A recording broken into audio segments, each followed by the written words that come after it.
तेरे पेट में एक लड़की है। वो लड़की मुझे दे दे तू, अभी दे दे। वक्त आ गया है, अब तू भी मेरे साथ चलेगी। नमस्कार दोस्तों, आज इस घटना की कहानी मैं आपके सामने लेकर आया हूँ। ये घटना बेशक नैनीताल के हाईवे में बड़ी भयंकर भूतिया तरीके से किसी के साथ घटी थी और इतनी डरावनी, इतनी स्कैरी थी वो कि उसका असर आज 20 साल हो गया है, तब भी खत्म नहीं हुआ है। और 20 साल क्या, अब 80 साल भी बीत जाएंगे, वो चीज़ उनकी ज़िंदगी से ख़त्म नहीं हो पाएगी। सच बता रहा हूँ, आज एक ऐसी घटना लेकर आया हूँ जिस तरह की आपने ज़िंदगी में पहले कभी नहीं सुने होंगे। मैं खुद बोल रहा हूँ, ये आप ध्यान से सुनो अंत तक। तो ये सब की शुरुआत बिहार के अररिया नाम के एक शहर से होती है, जहाँ पर एक कपल रहा करते थे, पति पत्नी। पति थे, उनका नाम हम दीपक रख देते हैं, और पत्नी थी, उनका नाम हम सोनम रख देते हैं। इन दोनों की शादी को थोड़ा टाइम हो चुका था और सोनम जी प्रेग्नेंट नहीं हो रही थी। बहुत कोशिश किए, डॉक्टर्स के पास गए, थोड़ा इलाज कराए, थोड़ी दवाई ववाई खाए, और फाइनली सोनम प्रेग्नेंट हुई। तो दीपक बहुत खुश थे और साथ ही साथ दोनों को घूमने फिरने का बहुत ज़्यादा शौक। तो ये दोनों ना घूमने फिरने में कॉम्प्रोमाइज़ नहीं करते थे। दीपक को घूमने फिरने का शौक तो था ही साथ कार चलाने का भी बहुत ज़्यादा शौक था। वो घूमने फिरने जाते थे, और कोई दूसरे साधन से नहीं बल्कि खुद की ही कार से। लेकिन जब से सोनम प्रेग्नेंट हुई थी, तब से ये दोनों का घूमना फिरना बंद हो गया था। शुरुआती जो समय होता है, जिसे फर्स्ट ट्रिमस्टर कहते हैं प्रेग्नेंट लेडीज़ का, 1 महीने से लेकर 3 महीने का, इस दौरान बहुत ही सावधानी बरतनी पड़ती है महिलाओं को प्रेगनेंसी के लिए।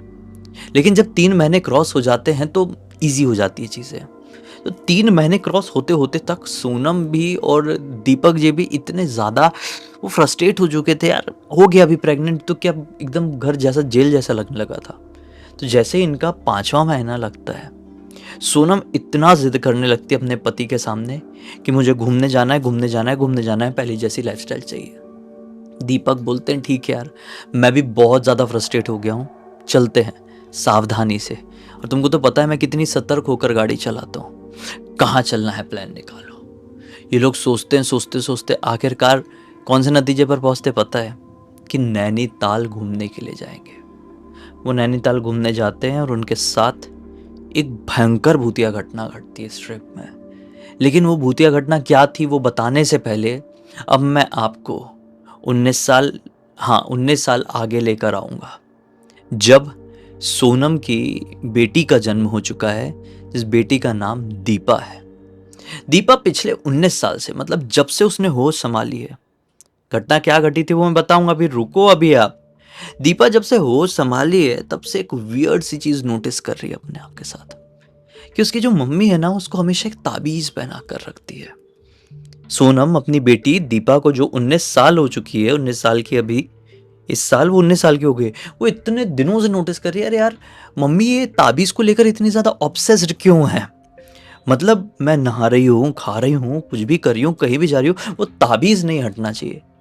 और किसी वजह से वो ताबीज अगर मुझे उतारना पड़ रहा है तो उसकी मम्मी पता नहीं, यानी सोनम पता नहीं कहाँ जाती है, कोई बाबा से मिलती है और एक नया ताबीज़ बनवा कर लेकर आती है। और 1 मिनट के लिए भी अगर दीपा वो ताबीज़ उतार रही है तो उसकी मम्मी फटाफट दूसरा ताबीज़ उसको पहना देती थी।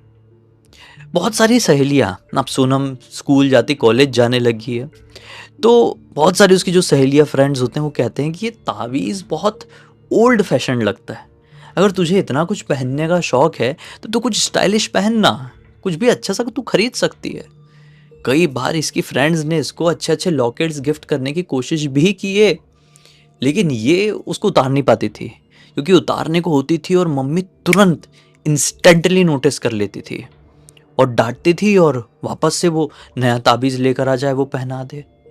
तो कभी कुछ हुआ नहीं था, मतलब ये मम्मी के अनदेखे में भी अगर ताबीज़ उतार देती थी, दीपा ताबीज़ उतार देती थी, तो कुछ भयंकर भूतिया नहीं घट जाता था।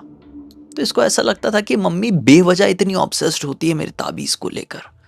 ये बहुत सही में बहुत ऐसा ऑकवर्ड ओल्ड फैशन टाइप का लगता है यार। मैं इसको उतारूंगी एक दिन, मम्मी को पता नहीं चलेगा, बस उतारूंगी उतारूंगी उतारूंगी करके।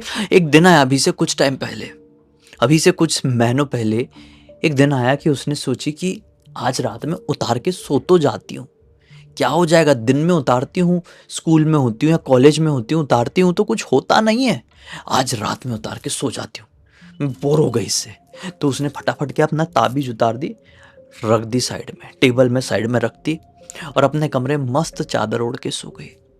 सोए हुए मुश्किल से 10 मिनट नहीं बीते होंगे इसको, अजीब सी ठंडक शरीर में लगती है, इतनी जोर की ठंड कि इसको ऐसा लगा कि ये बिस्तर पे नहीं बल्कि बर्फ की मोटी मोटी सिल्ले पर सो रही है।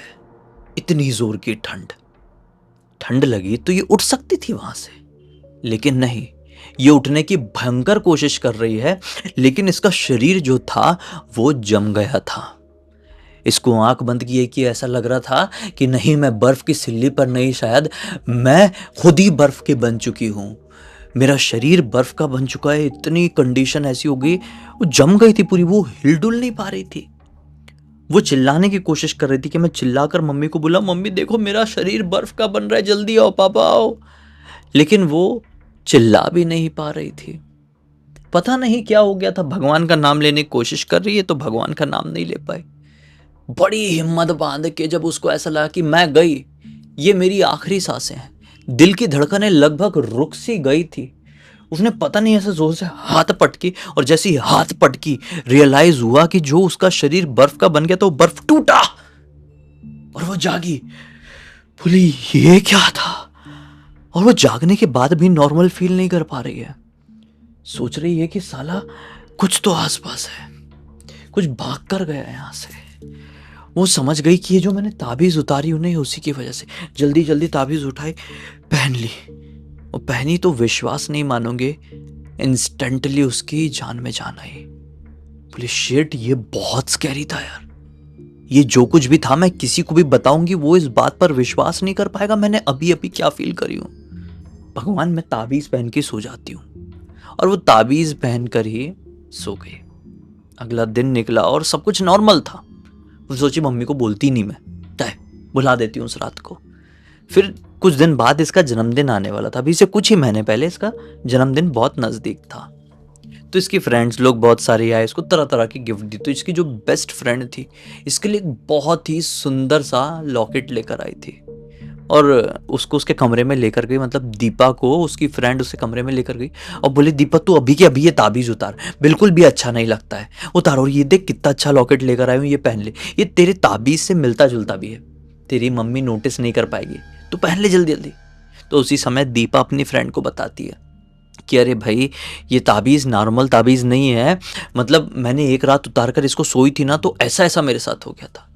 तो उसकी फ्रेंड दीपा को समझाते हुए क्या कहती है कि भाई ये मेडिकल चीज़ है, तूने कभी स्लीपिंग पैरालिसिस के बारे में नहीं सुनी है क्या?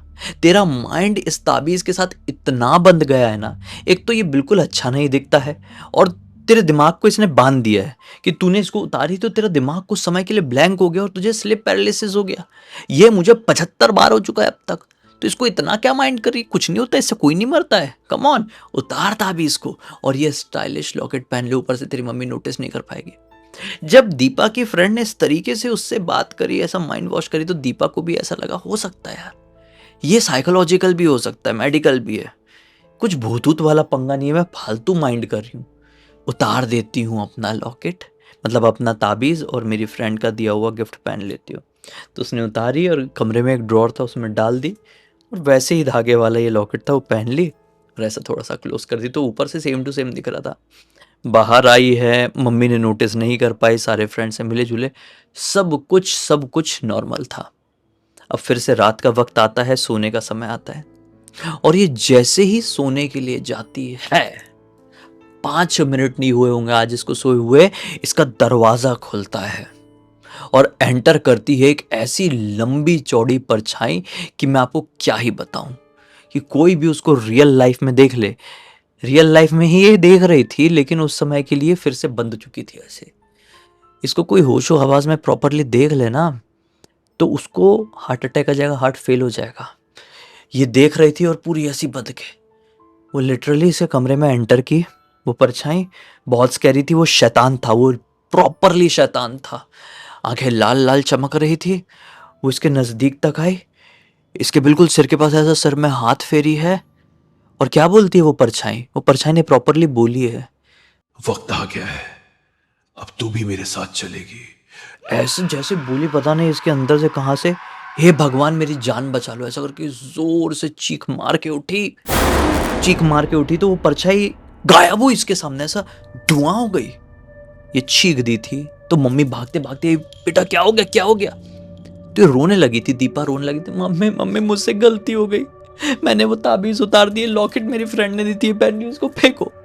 ये सब फेंकी मम्मी ने, बोली इसको आज के बाद से तू उतारना मत, चाहे जो हो जाए।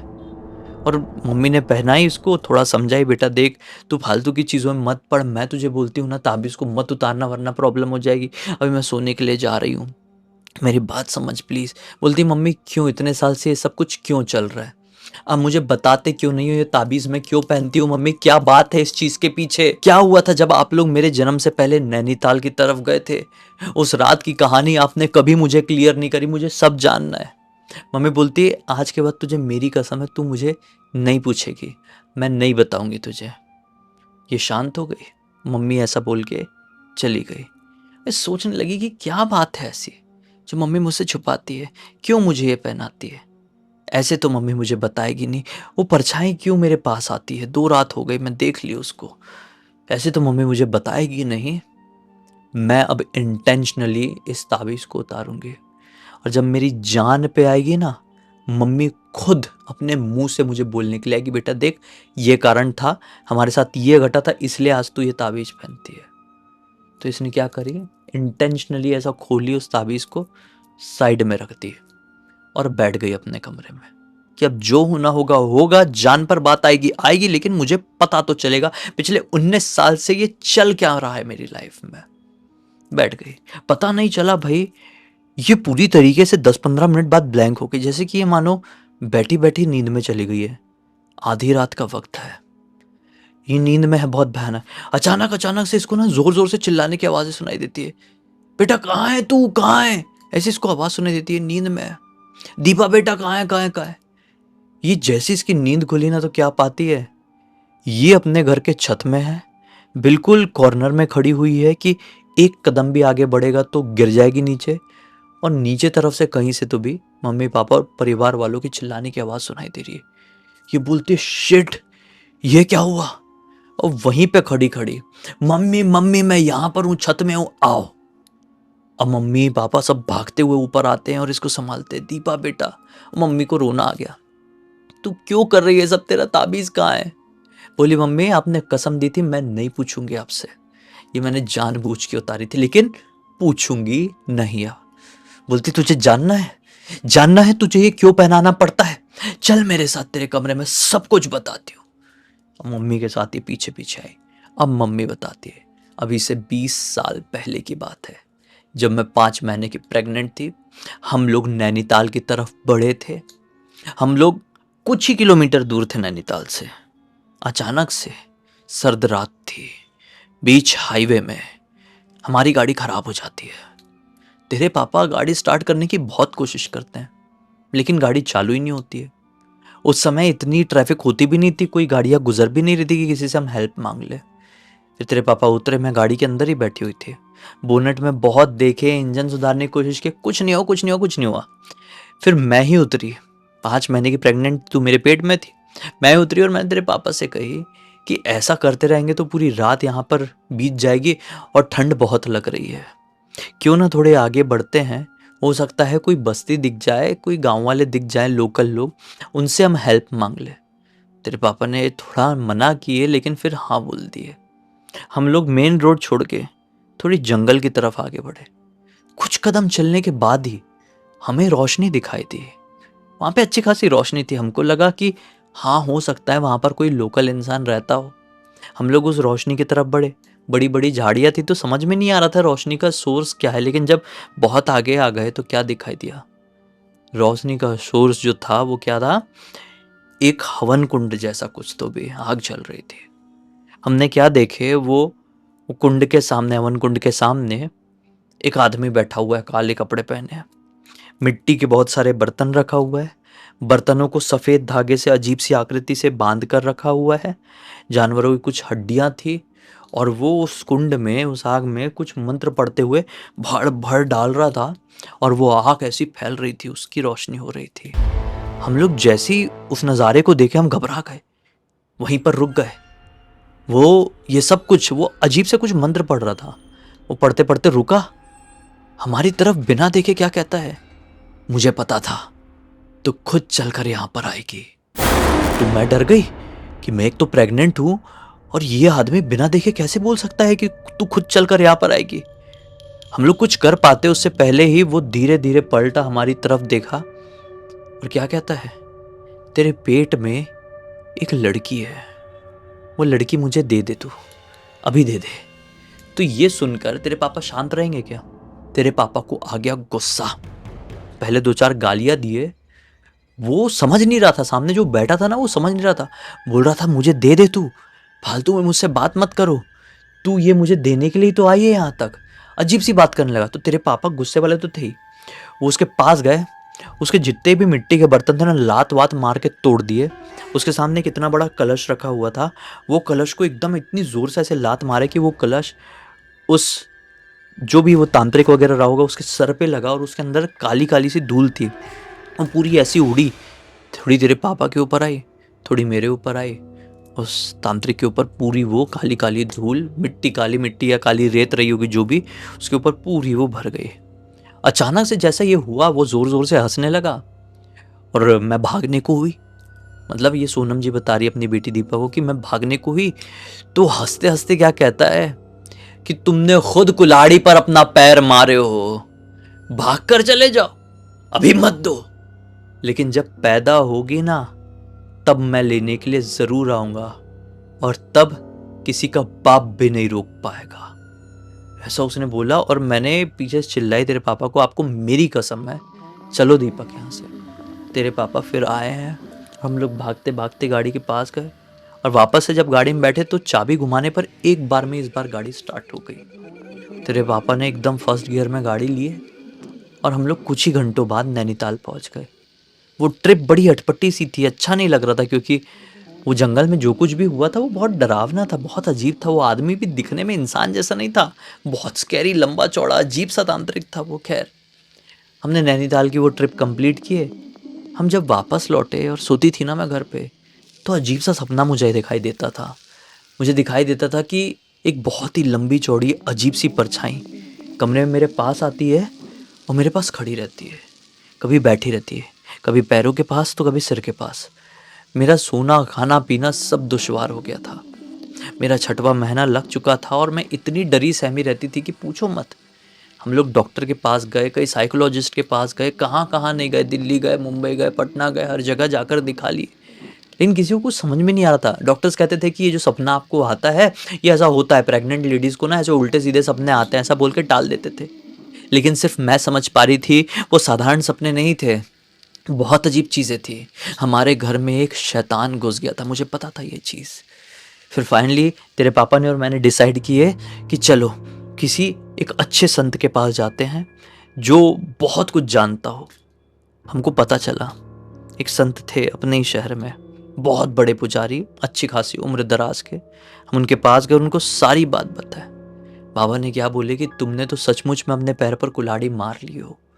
इतने समय से जो तो कुछ तुम्हारे साथ हो रहा है ये मेडिकल चीज़ नहीं है, सचमुच में उस तांत्रिक ने तुम्हारे ऊपर कुछ भेज दिया है जो तुम्हारी बेटी को लेकर जाना चाहता है।